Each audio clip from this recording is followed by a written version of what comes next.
Buen día. Hermoso día, Señor, nos está regalando. Hermoso solcito desde ya por la mañana, después de una semana nublada, que gracias a Dios hoy la podemos disfrutar de esta manera.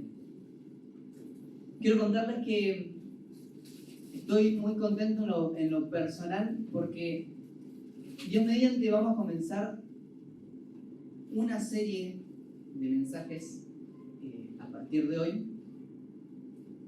Recuerdo cómo fue la serie anterior que estuve dando a través de esta plataforma, fue sobre las emociones cristocéntricas, o sea, centradas desde el Evangelio. Y la idea de lo que vamos a comenzar este mediodía,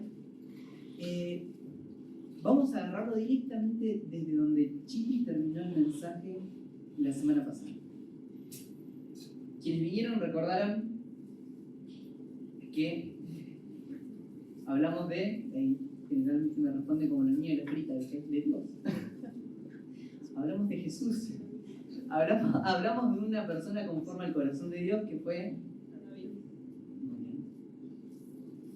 Y cuando hablamos de David, casi finalizando el mensaje, tocamos una escena que recurrentemente hemos presentado o hemos conversado.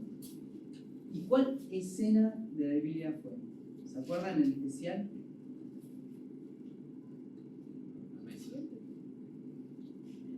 La mesa. ¿Cuál mesa en particular? ¿Cuál mesa fue? Exacto. No sé si recuerdan todos, cuando David ya estaba en su reinado, rey de todo Israel, en una situación ya de como un rey estable, tiene la posibilidad de recordar y dice: quiero darle honra a mi amigo Jonatán, que era de la dinastía que anteriormente había ocupado el trono. Obviamente, cuando un monarca asumía un trono, toda la heredad del monarca anterior era liquidada, porque cualquiera de estos podría tener acceso al trono. Era la costumbre de los reyes, ¿no? Yo supongo que en la serie lo habrán visto. Y había una persona de la dinastía anterior que quedó en pie, que quedó vivo, que se llamaba Mefiboset, que dentro de la serie de las emociones lo vimos cuando hablamos de la vergüenza, ¿no? Como el destructor de la vergüenza. Y esta persona, David lo llama, viene con mucho miedo, porque obviamente cualquier persona supondría que lo que le espera no es honra, sino lo que era obvio. Y distinto a esto, lo recibe David. Es un ejemplo de lo que Dios hizo con nosotros, ¿no? Por eso utilizamos este pasaje recurrentemente. Lo recibe, aún con sus características, lo viste, le da parte de lo que le correspondía como de su papá Jonatán y de su abuelo Saúl. Lo sienta en una mesa y a partir de ese entonces Mefiboset comienza a compartir una mesa de reyes junto a David. Ejemplo de lo que Dios hizo con cada uno de nosotros cuando nos venimos a presentar a la mesa del rey, que llamamos que es a la mesa donde compartimos todos juntos, compartimos el pan, el vino, la única reunión que instituyó el Señor. Él nos recibe, nos sienta, nos viste, nos perdona, nos ama. Ahora, no sé si se dieron cuenta, y acá comienza lo interesante, ¿qué personas estaban en esa mesa? En esa mesa, ¿no? Yo me lo imagino largo, una mesa grande, una mesa llena de copas preciosas, no de una copa, sino de varias copas. ¿Viste? Cuando vas a ese lugar que tiene como 3 cuchillos y vos no sabes por dónde arrancar. Bueno, una mesa así, completa. Y si ustedes prestan atención, ¿quién son las personas que estaban en esa mesa sentados? Porque muchas veces imaginamos que fue una mesa preciosa, una mesa armoniosa, que obviamente tenía esos buenos momentos. Pero ¿quiénes más estaban en esa mesa? Para eso nos vamos a ir al siguiente capítulo de la Biblia. Me van a tener que acompañar.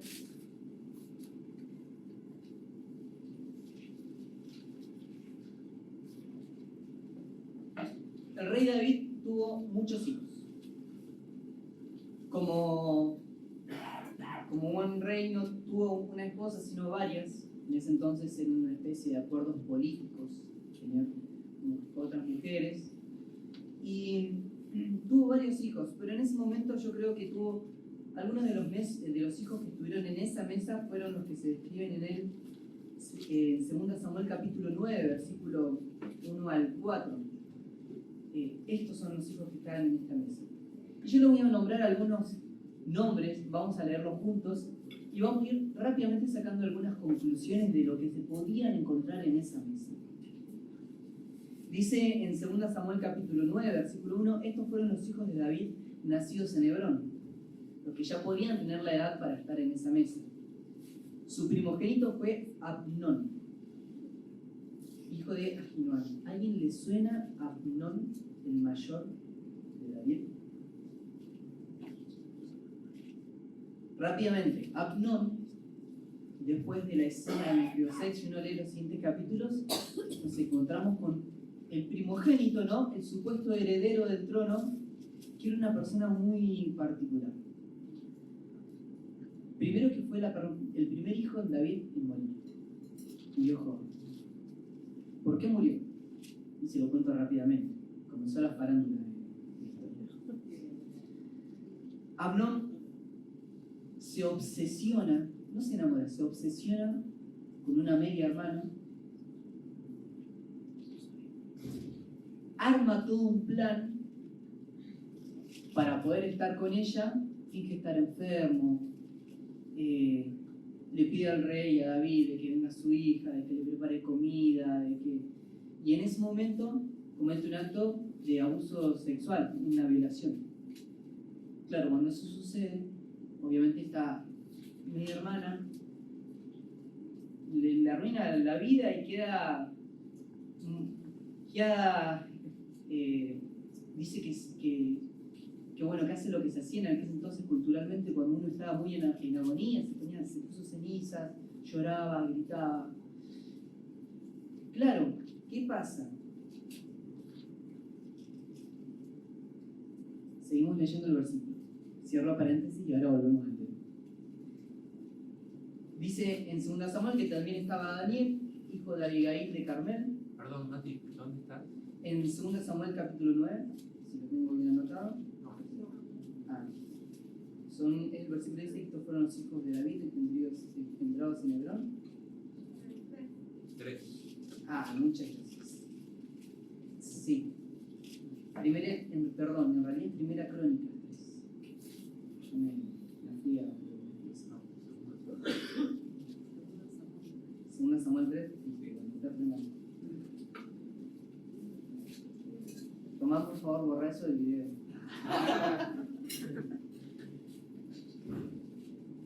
Igual esto es la introducción, quiero que avancemos porque por eso no vamos a mirar los pasajes bíblicos en esta etapa, tan directamente. Nos encontramos con Amnón, con este personaje. Dice después que está Daniel. No hay mucho en la Biblia de Daniel, hay muy poco. Hijo de Abigail de Carmel, pero sí sabemos quién era Abigail, una mujer muy sabia, que durante una de las campañas de David se la encuentra, una mujer sabia que interviene para que David no haga una locura. Después que muere su esposo, es la esposa de David. Tercero, Absalón, hijo de Macá, la hija del rey Talmai de Jesús. Absalón, ¿alguien se acuerda de Absalón?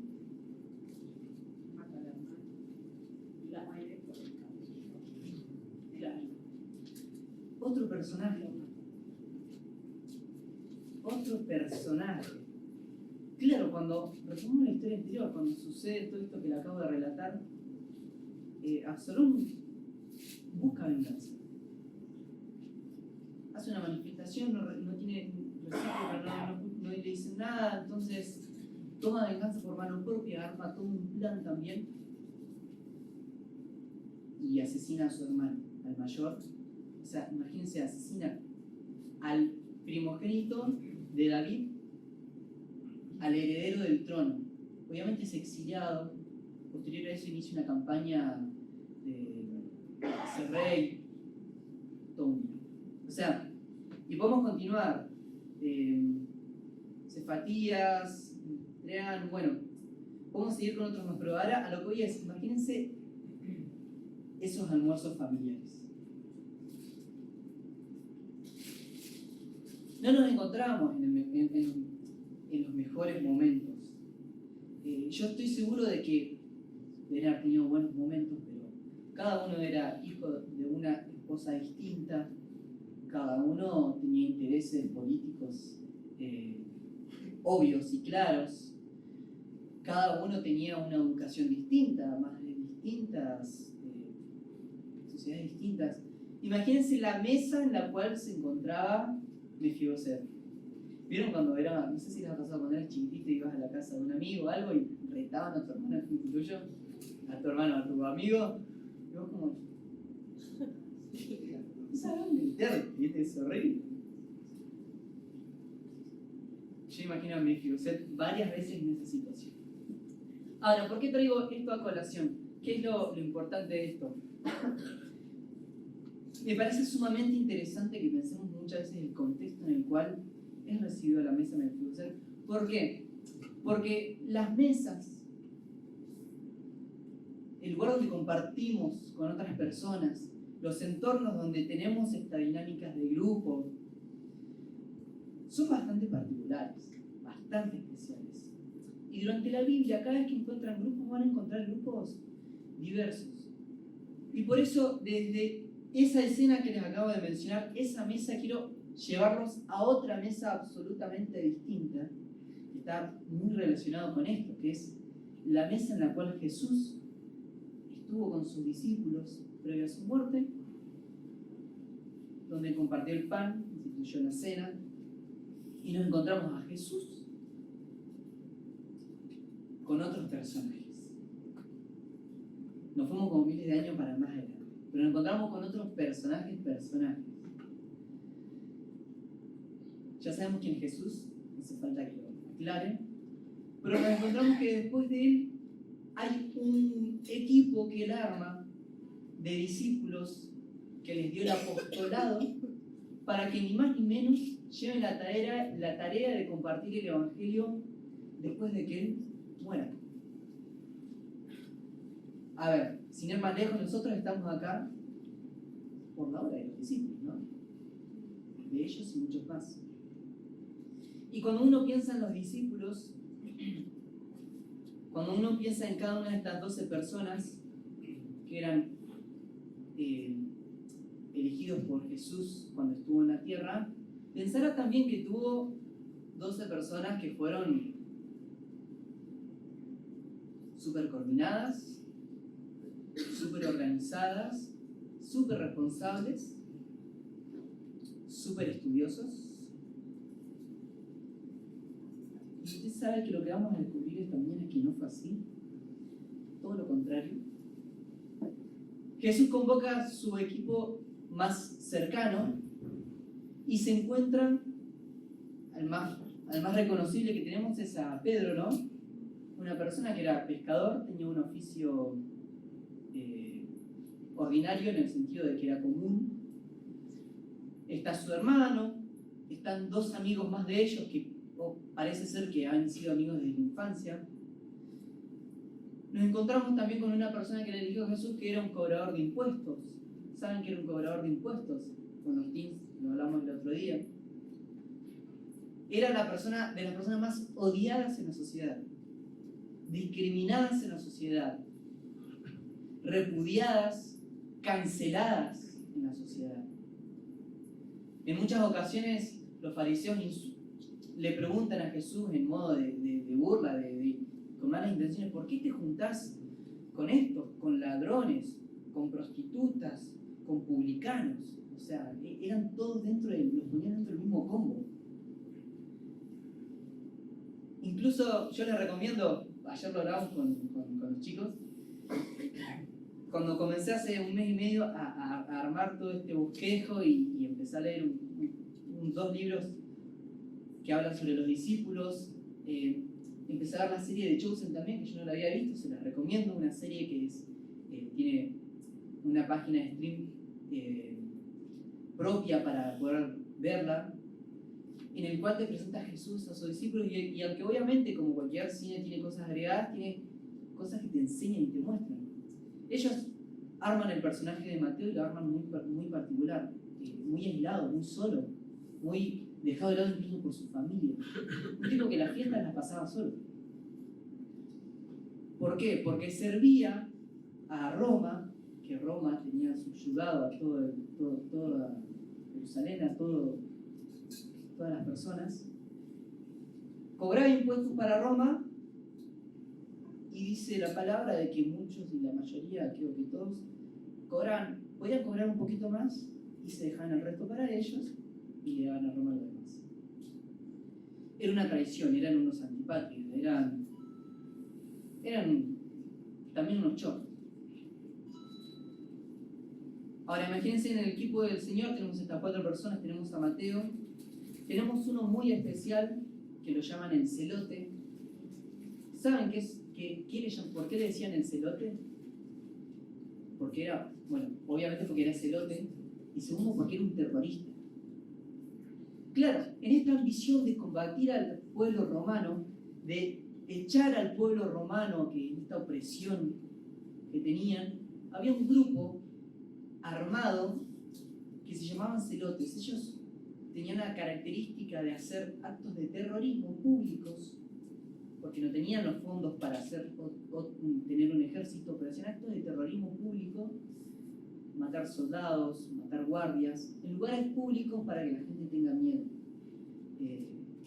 La historia y la tradición dice que usaban una especie de navajas, que eran muy propias de ellos, que iban ahí con las patas para todos lados. Ahora imagínense este equipo. Pescadores, agricultores y artesanos, o sea, personas no muy adineradas, con muchos accesos a estudios considerables. Un publicano que servía a Roma, un terrorista que odiaba a Roma. Así que imagínense cuando se sentaban en la mesa también, estaba Jesús y sus discípulos. Yo creo que se había armado una también. Algo así como la mesa de David. O sea, tenían un terrorista, uno que trabajaba para el que quería matar al terrorista, unos discípulos que eran amigos, tenían su grupito, los otros, y Judas también, ¿no? Que también tenía su condimento, que era el único que no era de la zona de Galilea, de Capernaum, así que tenía otra idiosincrasia, otra manera de manejarse. ¿Por qué les traigo esto a colación? Porque la intención es que hoy vamos a ver una pequeña introducción de quiénes eran estos discípulos, para que posteriormente vamos viendo a cada uno de ellos, poder estudiar un poquito cuál era el carácter de ellos, cuál era el temperamento de ellos, para después poder asociarlo con cada uno de ellos en nuestra vida, ¿sí? Hay tanto, pero tanto en la vida de estas personas que se asemeja y que podemos nutrir nuestra vida personal, espiritual, que yo estoy seguro que nos va a servir muchísimo. Ahora, para ir a cada uno de ellos, antes tenemos que ver un poquito este contexto, lo que les comentaba. Jesús eligió 12 apóstoles. Y si uno piensa 12 apóstoles, hoy en día no tiene mucho sentido, ¿no? O sea, si nosotros en Argentina decimos el número 12, ¿qué se nos viene a la mente? Y ahora decimos todo lo que son los... No, mentira, no va a ser eso. El número 12 para Israel era un número muy distinto al nuestro, o sea, tenía mucho significado. Cuando pensamos rápidamente en el número 12, 12 eran las tribus que Jehová instituyó para el pueblo. En el diseño original, Dios eligió una nación para que alumbre al mundo. Si las cosas hubieran salido de una manera distinta, Israel hubiera sido la nación que alumbraba a todo el mundo, incluso si hubiéramos llegado a este mundo, a Argentina, o sea, hubiera sido la nación que transmitía la verdad del Evangelio a los demás. La Biblia nos muestra claramente que no fue así, de que Israel no cumplió con ese propósito. Y cuando el Señor viene y trae su reinado, trae el nuevo pacto, trae un nuevo reinado.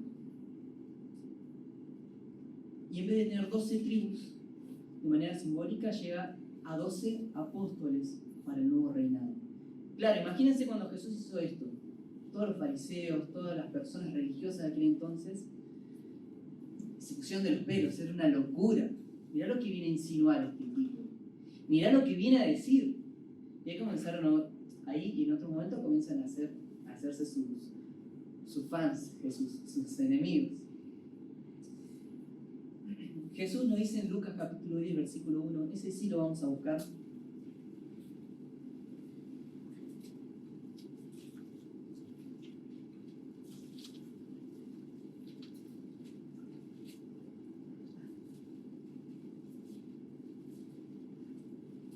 Lo podemos poner en pantalla.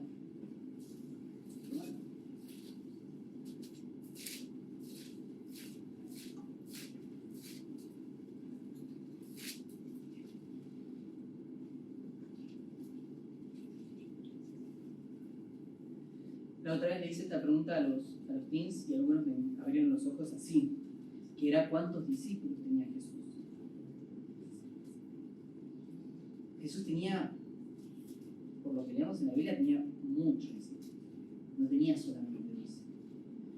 Tenía más de 70. En esta ocasión menciona de que a 70 de ellos envió de 2 en 2 a toda la ciudad al lugar donde había que ir. O sea, había mucha gente. En una ocasión Mateo lo invita a comer y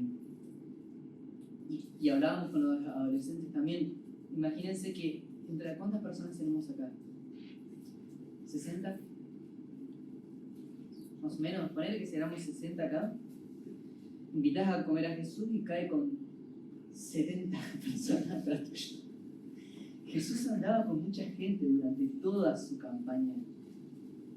Pongámonos un poquito más de encuadre. 3 años de ministerio público de Jesús, ¿sí? Los últimos 3 años de su vida.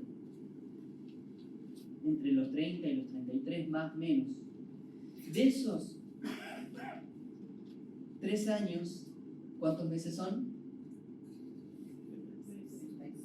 36 meses. 18 meses aproximadamente. 1 año y medio. A la mitad, es cuando Jesús a los 18 meses recién llamó a estos 12 apóstoles. O sea que durante mucho tiempo iba Jesús e iba la manada atrás de Jesús. Iban a buscar un lugar, iba la manada atrás de Jesús. Como esto si fuera poco, ustedes recordarán que no solamente ahí, sino que en Mateo capítulo... Alimentación de los 5.000.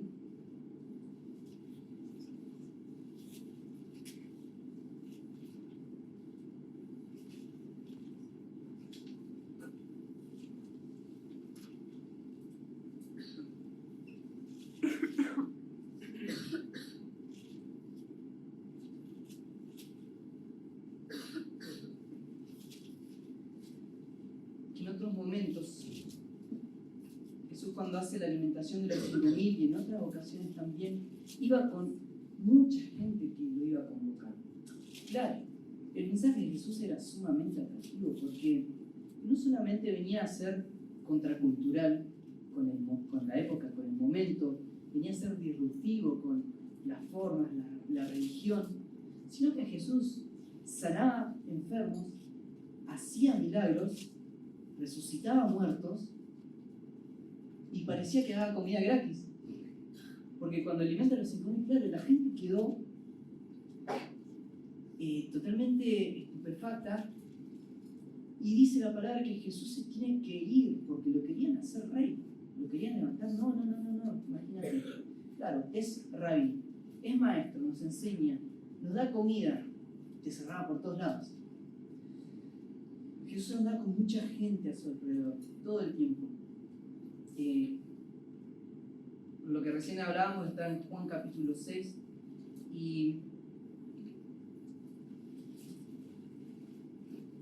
en Lucas capítulo 6 versículo 13 está este famoso llamado a los 10 apóstoles. Insisto, ¿por qué les comento esto? Porque estamos poniéndonos un poquito en encuadre, en tiempo de lo que sucedieron estas cosas. Al comienzo del ministerio de Jesús, a los 18 meses, nombra apóstoles dentro de todos sus discípulos que estaban y que iban a seguir estando. Estas más de 70 personas, vamos a entender, que tenía Jesús como discípulos. Mucha gente. La gran mayoría, discípulos a tiempo parcial. Jesús comienza su ministerio en Galilea, entonces él podía dar sus enseñanzas, volvían a trabajar, después volvían con Jesús. Y cuando Jesús nombra a estas 12 apóstoles, la palabra utiliza una palabra en griego que es distinta a lo que parece ser su significado. Por ejemplo, apóstoles viene de apostelo en griego, que es una persona enviada. Ahora, enviado también se le llama a los ángeles, literalmente es enviado. Pero en el idioma que se hablaba generalmente en ese lugar, no era el hebreo, no era el griego, era el arameo. En la época se hablaba el arameo. Y hay una palabra que es la réplica exacta de este apostelo, que es Shalia. No sé bien cómo se pronuncia, obviamente. Hablo mal inglés, para que se me ponga a hablar arameo.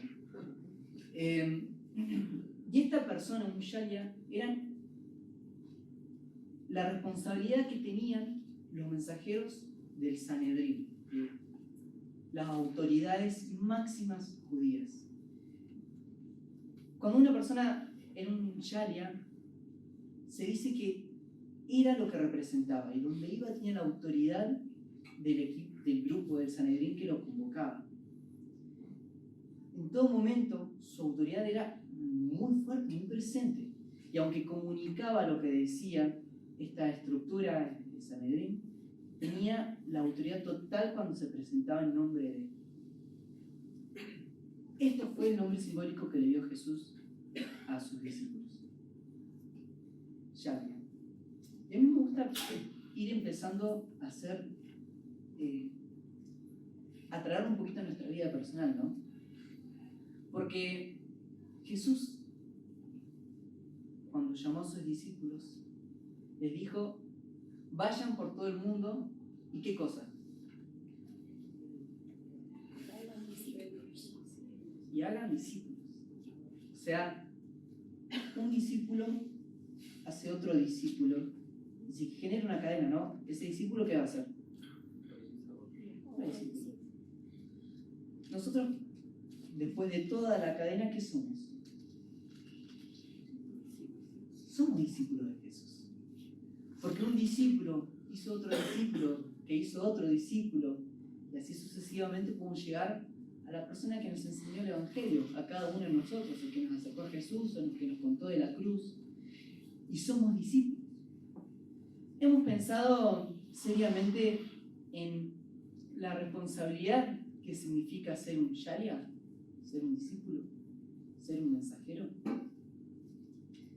Hemos pensado personalmente en las características que tiene nuestra mesa esta mañana.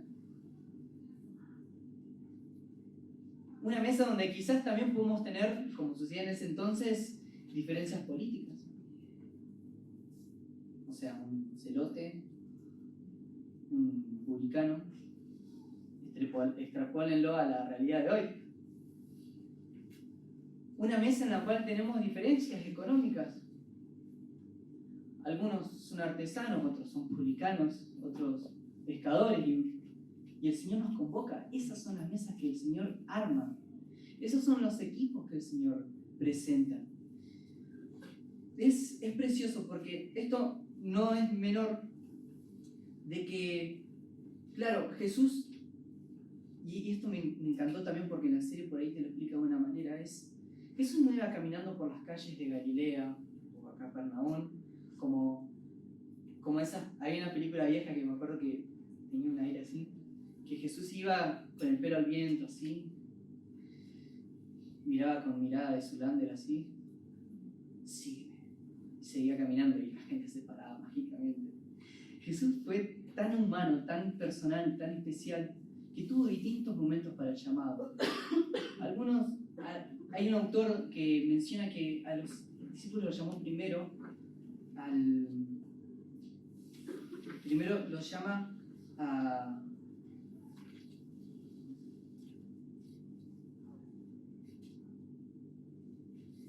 primero los llama al Evangelio. Una vez que ellos reconocen que Jesús es el Cordero de Dios, tienen un llamado especial.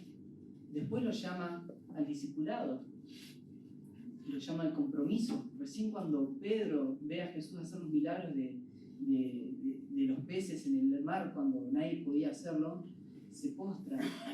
Posterior a eso tiene un llamado al apostolado, donde personalmente lo llama. Y como si fuera poco, recién después de morir, tiene un llamado nuevo al martirio, porque es cuando se les presenta de vuelta a los 11 y personalmente les dice, les encomienda llevar el Evangelio. De la misma manera nos pasa a nosotros.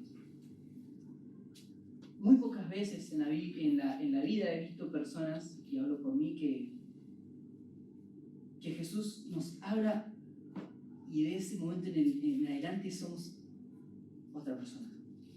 Dejamos nuestras amistades, dejamos todo lo que nos hacía mal, caminamos enfrente.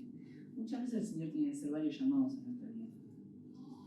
Muchas veces el Señor nos busca, lo conocemos como nuestro Salvador, caemos, nos desviamos, nos distraemos, el Señor vuelve, toca nuestro corazón. Siempre cada vez que viene, como que cada vez que nos toca nos duele un poquito más, porque no solo cargamos con la responsabilidad de lo que sabemos que tenemos que hacer, sino que cargamos con la vergüenza y la culpa de haber dejado a nuestro Maestro. Y puede ser que en este día también estemos en una de esas instancias en las cuales el Señor nos vuelve a llamar, nos vuelve a buscar, como hizo con sus discípulos. A Pedro varias veces lo restauró para volver a tenerlo en sus filas y siendo un evangelista excelente. Al resto de los discípulos seguramente también, no lo nombra en particular, pero seguramente también. Entonces, ¿saben qué es lo que más me gusta? Y ya medio para ir terminando, porque sin querer queriendo se me fue más de media hora. Que cada uno de los discípulos que tuvo Jesús fueron personas literalmente comunes y corrientes. Fueron personas como vos y como yo. Fueron personas que no deslumbraban al mundo por sus capacidades. Fueron personas comunes y corrientes. Es más, Mateo 15 al 16, la primera característica que da de estos discípulos es que eran personas que no entendían las cosas espirituales. Dice, entonces Pedro le dijo a Jesús, explícanos la parábola que dice la gente que dice que la gente no se contamina por lo que come. Y Jesús le dice, todavía no lo entienden. Ahí estamos nosotros, pidiéndole a Jesús que muchas veces nos explique cosas espirituales. Somos iguales. Jesús prefiere personas que le pregunten a personas que no le pregunten. No eran humildes. Mateo 20, apenas momentitos después de que Jesús nombra a los apóstoles, ya se encuentran caminando y se encuentran discutiendo quién es el mayor de entre nosotros. ¿Quién es el mejor, ¿Quién se va a sentar allá en el reino al lado tuyo?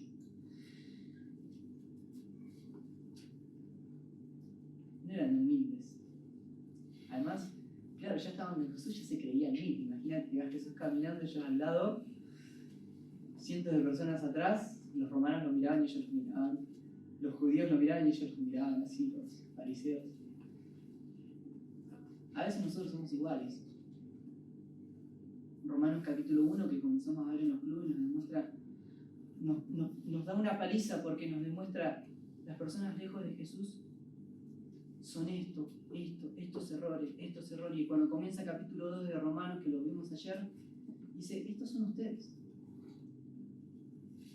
Qué rápido se nos va la humildad cuando conocemos a Jesús, porque creemos que ahora yo soy perfecto, yo soy distinto. Y nos olvidamos que seguimos siendo potencialmente pecadores. De que el Señor nos llama a la humildad. ¿Cómo combatió Jesús el orgullo? Demostrándole la humildad, lavándole los pies. El que quiere ser más grande de todos ustedes, sea el más chico, sea el menor. Estas personas no solo que no entendían las cosas espirituales, no eran humildes, sino que no tenían fe. En un montón de situaciones, no lo vamos a leer, Mateo 6:30, 8:26, 14:31, 16:8, Jesús los nombra con una palabra que en el griego es, nosotros en español lo tenemos que traducir con varias palabras, se llama hombres de poca fe. En el griego se traduce una sola palabra, es una sola cosa que te digo, oligopistos, hombres de poca fe. Es como si yo te dijera distraído, o sea, es un calificativo así, directo. Oligopistos, hombres de poca fe, ¿no somos nosotros? ¿No somos nosotros que tenemos poca fe para emprender cosas que el Señor nos dice? ¿No somos nosotros que tenemos poca fe para creer que el Señor va a cambiar a personas? Y las personas más difíciles, ¿eh? ¿No somos nosotros que tenemos poca fe cuando no le predicamos a nuestros compañeros de trabajo o a nuestro jefe pensando de que no va a cambiar? ¿No somos nosotros con poca fe pensando de que este mundo no podemos arreglarlo, de que todo va a estar mal, de que todo va a estar peor? ¿No somos nosotros con poca fe para creer que se puede restaurar una relación? Que el Señor tiene el poder para restaurar relaciones. Cuarto, no tenían compromiso. Jesús los nombra, les da ese nombre que en ese momento no significaba mucho, después sí tuvo mucho significado, pero entonces ellos grandes, poderosos, porque ahora eran apóstoles. Bueno, participan, van, vienen, comienzan esas 18 meses una campaña en la cual ellos se los ven mucho más activos como representantes, voceros. Ahora cuando llega el momento, ¿cómo que dice el dicho? Cuando arden las papas. Cuando llega el momento serio, cuando llegan a buscar a Jesús, ¿qué hicieron estas 11 personas?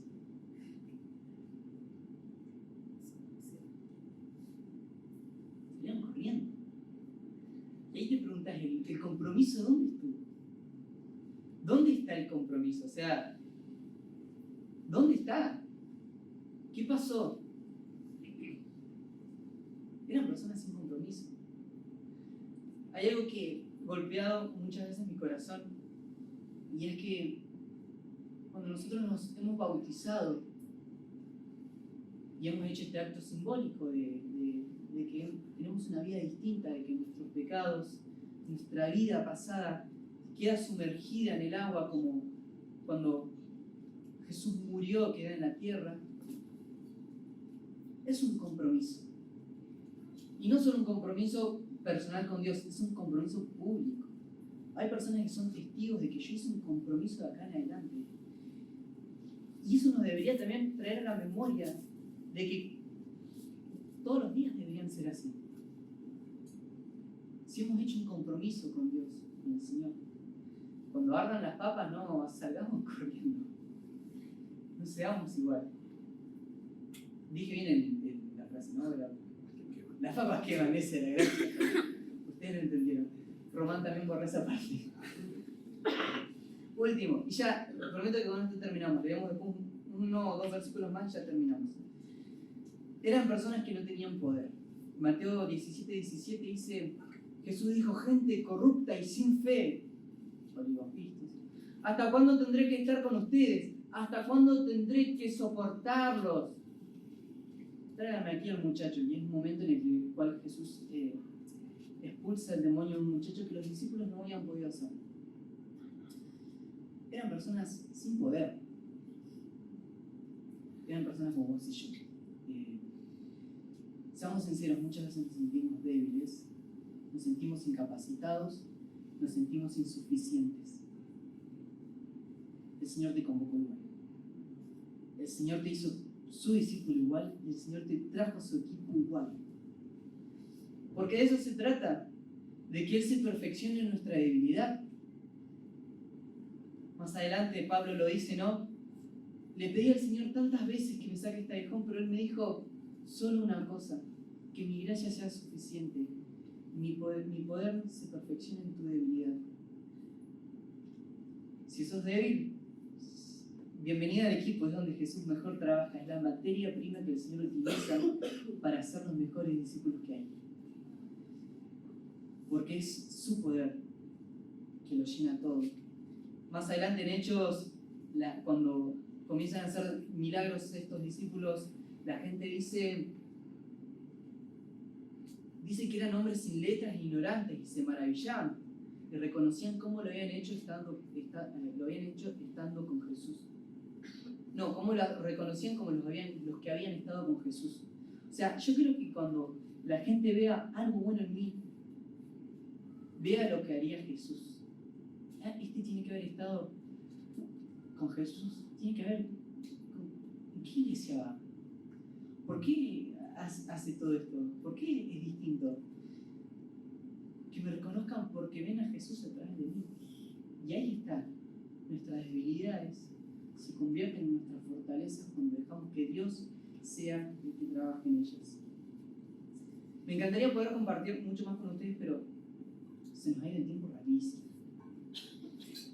Dios mediante, la próxima vez que me toque a mí vamos a comenzar a hablar de una de estas personas. Todo lo que hemos hablado hoy, no lo olviden, nos sirve de contexto. Todo lo que el Señor nos ha enseñado hoy y todo lo que hemos encontrado en estos discípulos y en estos apóstoles es lo que el Señor hace con cada uno de nosotros. Y sobre todo, bienvenidos, por si no lo sabían, al equipo del Señor. Ustedes también son discípulos igual que ellos, porque un discípulo hace otro discípulo, y estamos en este proceso de formación. Gracias a Dios no tenemos solamente 18 meses para formarnos. Tenemos un poquito más. Cuando el Señor venga, no sabemos. Pero tenemos un poquito más, y para terminar, vamos a terminar con una canción que ya cantamos, que es la de Con alto precio nos valoró, y de esta manera nos despedimos hasta el próximo encuentro en el Centro Familiar Jesucristo. ¿Cantamos de pie?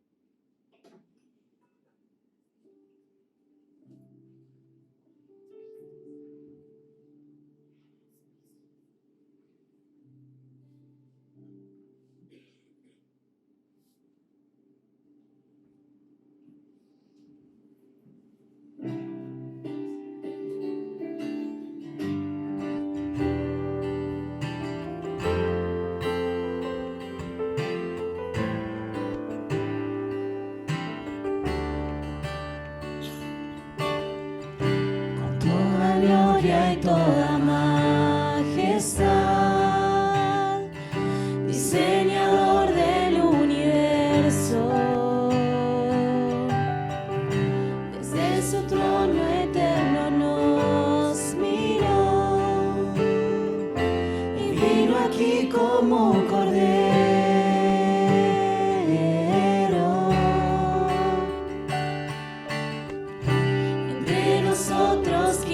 caminar, buscando al más necesitado. Hasta un leproso pudo abrazar, llevó mi herida en su costado.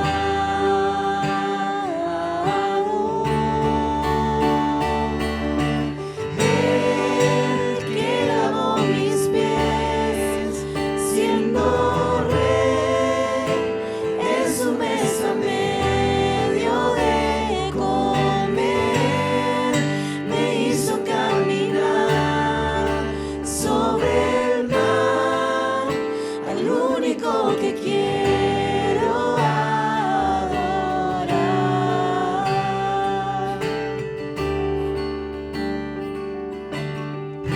Hasta un leproso Él nos valoró,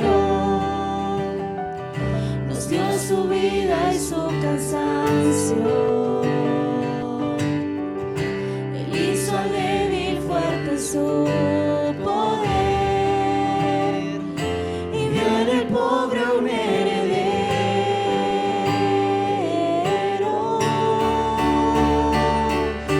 El que lavó mis pies, siendo rey, en su mesa me dio de comer, me hizo caminar sobre el mar, al único que quiero.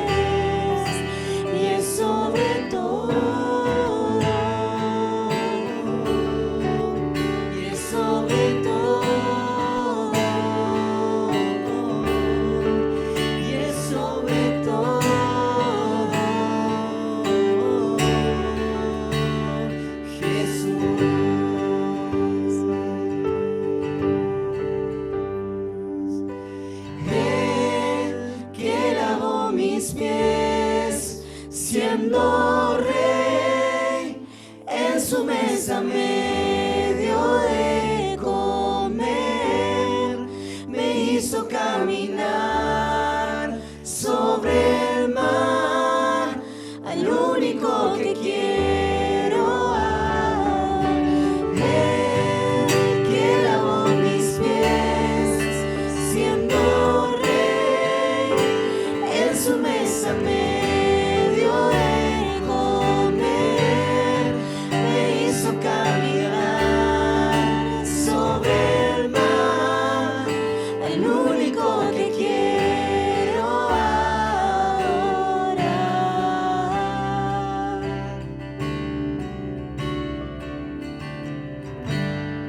Señor los bendiga, tuve un hermoso domingo. Y no olviden ir a sus células en la semana.